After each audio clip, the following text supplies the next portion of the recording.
Hello, কৃপান, Swastik Mukherjee. হঠাৎ স্বস্তিক বাবু phone করেছেন? আমার স্ত্রী কোথায়? বলতে পারবো না। তুমি সব জানো।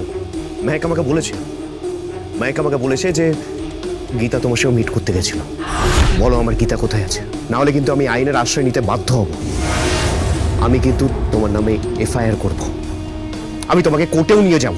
যা খুশি তাই করো, যা খুশি তাই করো, বাট যোগফল শূন্য মাইরিয়া স্বস্তিক মুখার্জি। যোগফল শূন্য, কিচ্ছু করতে পারবেন। কাল কোর্টে সবাই দেখবে যে ভজন মিত্র একাই তোমাদের জন্য যথেষ্ট। কাল কোর্টে সবাই দেখবে যে ডিমান্ড পাওয়ারের কাছে না তোমাদের ওকালতি ফলতি সব ফুস হয়ে গিয়েছে।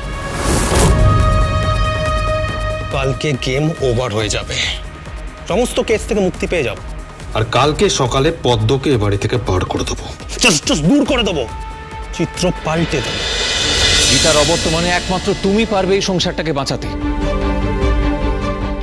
গিনি, তুমি ভুলে যেও না, একদিন এই বাড়িতে তুমি বউ হয়ে এসেছিলে, ওই দরজায় তোমার বরণ হয়েছিল, আর 5টা মেয়ে যেরকম সংসার করে সেরকম সংসার করেছো তুমি। না না, আর 5 জন যা পায় আমি তা পাইনি আমি। এই বাড়ির ছেলের পায়ে আমি মাথা খুঁড়ে মরেছিলাম, তার মায়ের পায়ে আমি মাথা খুঁড়ে মরেছিলাম। কেউ আমার কথা শোনেনি, কেউ আমাকে পাত্তাও দেয়নি। আর সেই সবের সুযোগ নিয়ে ওই অগ্নিজিৎ মুখার্জি আমাকে দিয়ে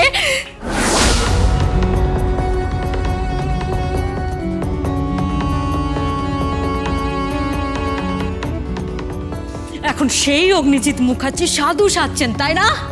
সাধু সাজছেন। আমাকে উনি ব্যবহার করেছিলেন ওই গীতার বিরুদ্ধে,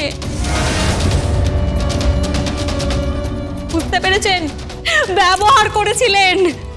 ওনাকে যেন তেন প্রকারণ্য জিততে হবে, কারণ উনি হাঁটতে শেখেননি। হ্যাঁ, কিন্তু এই অগ্নিজিৎ মুখার্জিকে এখন হাঁটতে হবে।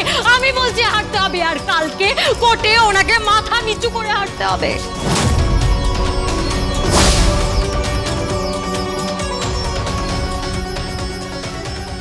আমি আপনাকে বলে দিচ্ছি,